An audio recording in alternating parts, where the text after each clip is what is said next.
بسم الله الرحمن الرحيم. ازيكم عاملين ايه؟ يا رب تكونوا بخير. النهارده هنتكلم على حاجه حلوه قوي قوي قوي. متاكده بعد الفيديو ده كلكم هتقوموا تدوروا عليها وتجيبوها وتاخدوها. النهارده هنتكلم عن بذور الشيا. طبعا انا اول ما بدات القناه كنت عامله لكم بيها مشروب حلو قوي في للتخسيس. هتلاقوه على القناه بس في الاول خالص. هتكتبوا مثلا في العنوان مشروب بيعلي الحرق وبيخسس، هيطلع لكم الفيديو. حلو قوي قوي الحاجات كتير. بذور الشيا انا معرفش ازاي البنات والستات مش بيشربوها كل يوم. مش دايما بيكون سر نضارة بشرتنا وجسمنا السيرامات او السكين كير اللي بنستخدمه او الجلسات اللي بنروح نعملها في العيادات او في المراكز بمبالغ كبيرة. لا بالعكس، 70 أو 80% من نضارة بشرتنا وجسمنا من التغذية الداخلية والأكل اللي بناخدوه وبيدخل جسمنا كل يوم. فلازم نشوف احنا بندخل جسمنا ايه عشان يطلع ده بيرجع تاني على وشنا. يا يكون وشنا بهتان ومليان حبوب، يعني الأكل الغلط. حتى لو انت من أصحاب البشرة الدهنية اللي بتبقى متدمرة حبوب، لما بتروحي تكشفي عند دكتور جلدية أول حاجة بيسألك بتاكلي ايه اللي داخل جسمك. بيقعد بقى يمنعك عن الشيبس والمشروبات الغازية والشوكولاتة والحاجات الحراقة والمسبك. ليه؟ لان زي ما قلت لكم 70 او 80% من نضارة بشرتنا وصفائها ونقائها من الاكل اللي داخل جسمنا. النهاردة هنتكلم عن كنز حقيقي ليكي او ليك كمان. هنتكلم عن بذور الشيا زي ما قلنا وبنلاقيها عند العطار. هتجيبي مثلا نص كيلو هيقعد معاكي سنة، لان احنا هناخد معلقة واحدة كل يوم، معلقة كبيرة كل يوم. المهم ان انت تداومي عليها، يعني ما تجيش في يوم تاخدي معلقتين وتقطعي يوم او اتنين او اسبوع، لا خليها معلقة كل يوم، دي الكمية المظبوطة لجسمك، وداومي عليها كل يوم. بذور الشيا حلوة قوي قوي قوي. بناخدها ازاي بقى؟ بننقعها في كوباية مية او عصير، يعني عشان ما تزهقيش ممكن مية او عصير او حليب، التلاتة كده. نوعي بقى كل يوم اللي انت عايزاه او الموجود عندك، بس لازم بتتنقع قبل الشرب نص ساعة. لازم نسيبها نص ساعة كده، نحطها زي ما انا حطها كده معاكم. دي خلاص هي كده جاهزة للشرب. دي كانت معلقة، شايفين نفشت وبقت عاملة ازاي؟ بتطلع مادة هلامية كده وبتبقى بالشكل ده. وعايزه اقول لكم في الشرب مفيش اي طعم بيضايقك، هي ميه وفيها بذور الشيا دي، انت ما بتحسيش عليها ولا فيها اي طعم ولا بتغير طعم الميه زي مشروبات كتير بناخدها ونلاقي طعمها مش حلو يضايقنا. لا بالعكس، ملهاش طعم خالص. لكن بقى فوائدها خطيرة، هنتكلم عن فوائدها دلوقتي. ونقعناها في مية زي ما انتم شايفين كده ونص ساعة نسيبها. لازم ضروري لازم تتنقع، ما ينفعش تاخديها كده وتشربي بعدها مية، لا لازم تنقعيها نص ساعة في مية او حليب او عصير. ويا جمال بشرتك بقى وجسمك بعدها. كل اللي بيشتكي من اكسدة البشرة لازم ياخدها ولازم يجيبها وياخدها. وكمان بتفرق معاكي في النشاط اليومي. لو انت من الناس الهمدانة الكسلانة اللي بتقوم من النوم كده تعبانة وهمدانة، يبقى لازم كمان تاخديها. كمان لو عندك حساسية من اللبن، يبقى بذور الشيا هي البديل الصحي واقوى واغنى من اللبن بكتير، لاحتوائها على نسبة كبيرة وعالية جدا من الكالسيوم. وكمان الأحماض الأمينية المشبعة فيها زي الأوميجا 6 أو 9، الأوميجا 6 أو 9 حلوة قوي قوي. كمان بتحافظ على مرونة وترطيب بشرتك وجسمك وشعرك، التلاتة. بتحافظ على مرونة بشرتك وجسمك وشعرك، ودي كلنا بندور عليها الفترة دي. يعني الفترة دي بقى في توعية، كل البنات بتدور، بتبقى بنات صغيرة وبلاقيها في المراكز راح تعمل ليزر، راح تعمل تنظيف، راح تعمل جلسة ترطيب. كلنا بندور على كده. طب وليه؟ حاجات طبيعية ومن عند العطار وسهلة جدا جدا، ما فيهاش اي ضرر، بالعكس مفيدة جدا جدا جدا. وكمان ملهاش طعم هيضايقك زي ما قلنا. يبقى بذور الشيا فيها كل الحاجات دي. هتجيبيها وتاخديها بالطريقه اللي قلنا عليها ديت، وتفرجي بقى على جمال بشرتك وجسمك وشعرك زي ما قلنا، ترطيب، مرونه، نعومه، مفيش بهتان. تعمل ايه بذور الشيا كمان بذور الشيا من الحاجات الحلوه قوي اللي بتساعد على تنظيم الكوليسترول في الدم. الناس اللي بيبقى عندها الكوليسترول عالي دي بتساعد على تنظيمه، بتعلي الكوليسترول النافع في الدم وبتقلل الكوليسترول الضار، بتقلل ظهور حب الشباب. طبعا معظم الشباب دلوقتي البنات والشباب بيعانوا من ظهور حب الشباب، وبيبقى في وشهم بطريقه عايزه اقول لكم، مش عايزه اقول بشعه، لا بس كتير. وانا من ضمن ولادي بشرتهم دهنيه، بس الحمد لله بيداوموا على الغسول وعلى ساعات بيقبلوا يحطوا معايا الماسكات اللي بعملها، فبشرتهم الفتره دي رايقه الحمد لله. يبقى دي بتقلل من ظهور حب الشباب. كمان بتقلل من ظهور حب الشباب، غير كمان انها بتحتوي على فوسفور بكميه كبيره حلوه قوي قوي، عشان بتحتوي على كميه كبيره من الفوسفور بكميه حلوه وكبيره. فبتحس طول اليوم انك نشطه. زي ما قلنا في الاول قبل كده، بتخليكي نشطه طول اليوم. يعني الناس اللي بتنزل الجيم وبتروح الجيم، لو خدتها قبل التمرين بنص ساعه هتفرق معاها في نشاطها وفي التمرين. بجد حلوه قوي قوي. وكمان فيها الياف ذائبه، وبتساعد في تنظيم الهضم. يعني الناس اللي بتعاني من امساك مزمن او اسهال مزمن، بتاخد الكميه اللي قلنا عليها دي معلقه كل يوم، ودي هتظبط معاها حركه الامعاء وهتخلصها تماما، سواء كان امساك او اسهال.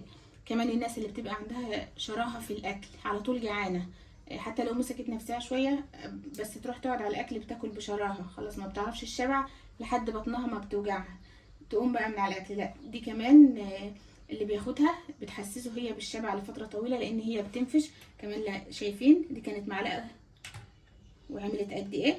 كل ما تسيبيها بتنفش كده اهي في المعده كده. كمان لما بتاخديها تشربي مثلا الكوبايه دي، انا هشربها معاكم دلوقتي، هتشربي بعدها كمان كوبايه او كوبايتين ميه، فالميه دي بتخليها تنفش كمان في الامعاء، فبتحس ان معدتك مليانه فتره طويله.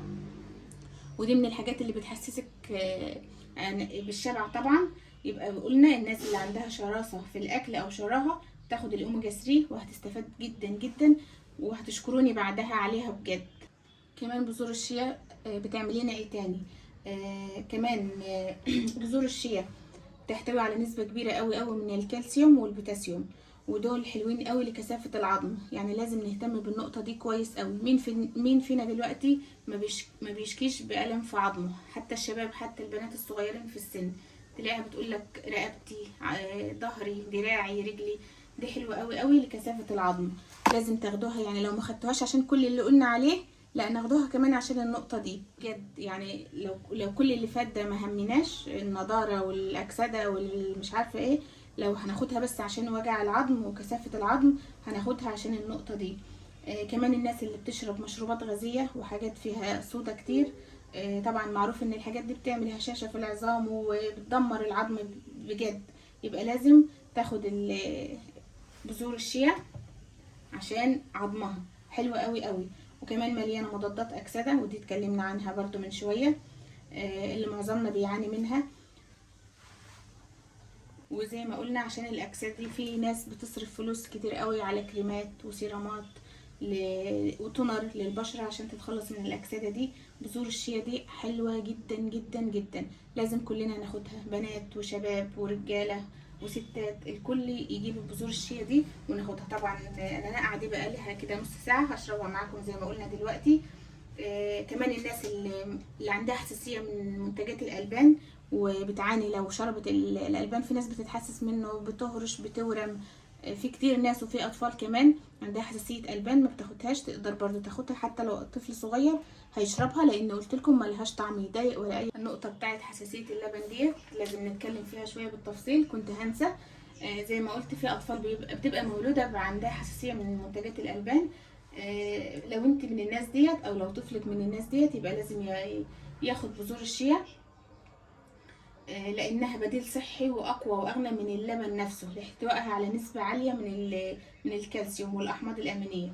انا معرفش اتكلمنا عن النقطه دي في الاول ولا لا، بس حتى لو اتكلمنا لازم اكد عليها، لان انا بعرف ناس كتير عندها حساسيه الالبان دي، ما بتعرفش تشرب لبن ولا تاكل زبادي ولا جبن ولا حاجات دي. يبقى الحل الوحيد ان هي تاخد بذور الشيا دي. شايفين كل ما اسيبها معاكم، يعني اول ما بدأنا الفيديو ما كانتش بالشكل ده، كل ما تسيبها فبتنفش اكتر كده وبتعمل المادة الهلامية دي. هاخدها بقى كده اشربها معاكم، اوريكم الاول شكلها. هو ده بيكون شكلها كده، ومن عند العطار بتلاقيها. لو جبت ربع كيلو على فكرة تقدري تجيبي ب20 جنيه، ب10 جنيه، ربع تمن براحتك. يعني لو كل مرة نزلت كده جبت ب10 جنيه هتكفيكي مرتين 3. المهم داومة عليها، وصدقيني هتحسي بفرق في بشرتك وشعرك وجسمك ونشاطك وعظمك. حتى ألم العظم ده برضو هتتخلصي منه، حلوة قوي قوي. كمان فيها زي ما قلنا اوميجا 6 واوميجا 9، حلوة جدا جدا. تعالوا بقى كده شفنا شكلها وعرفنا هي بتتجاب منين وعرفنا فوائدها ايه. وعرفنا ناخدها كل يوم معلقه. هشربها بقى معاكم كده. شايفين شكلها بعد ما اتحط في الميه بقى عامل ازاي؟ تعالوا كده نشربها بقى ونقول بسم الله.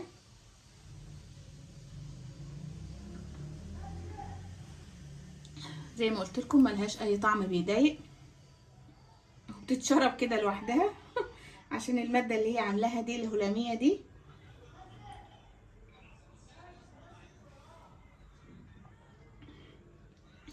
لو تعرفوا الكوبايه دي هتفرق في جسمكم قد ايه، ما كنتوش فوتوا يوم من غير ما تاخدوها.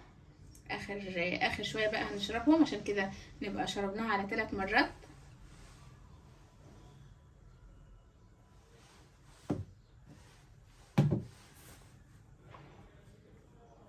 خلاص كده تمت المهمه. كده هكون خلصت الفيديو بتاعي النهارده. اتمنى ان انتوا تجيبوا بذور الشيا دي من عند العطار وتخلوها دايما في روتينكم اليومي. لو انت داخله المطبخ هتطبخي، انقعيها جنبك في كوبايه ميه نص ساعه لما تخلصي واشربيها، وداومي عليها يوميا. هتحسي بفرق في بشرتك. انا عارفه كل الستات بتشتكي بعضمها وبوجع عظمها، وكل الستات عايزه نضاره في بشرتها. حاجه بسيطه هي، مش محتاجه لا وقت ولا غلبه ولا تعب ولا اي حاجه. كده خلصت الفيديو بتاعي النهارده. لو عجبكم فكره الفيديو دي برضو ممكن نعمل حاجات زي كده كتير. متنسوش تقولوا لي رايكم تحت في التعليقات. متنسوش تحطوا لايك، حطوا اللايك رجاء، حطوا اللايك. شيروا الفيديو ده لاصحابكم وحبايبكم، شيروا لينك القناه كمان لاصحابكم وحبايبكم. ويا رب كل سنه وانتم طيبين. واللي منكم تجرب الوصفه دي وتفرق معاها وتحس ان هي نشيطه او تحس بفرق في بشرتها برضو متنساش تقول لي. ولو عايزين فكره اي فيديو كمان برضو قولوا لي. ومتنسوش تروحوا على اول تعليق هتلاقوني سايبه كل لينكاتي. وسلام.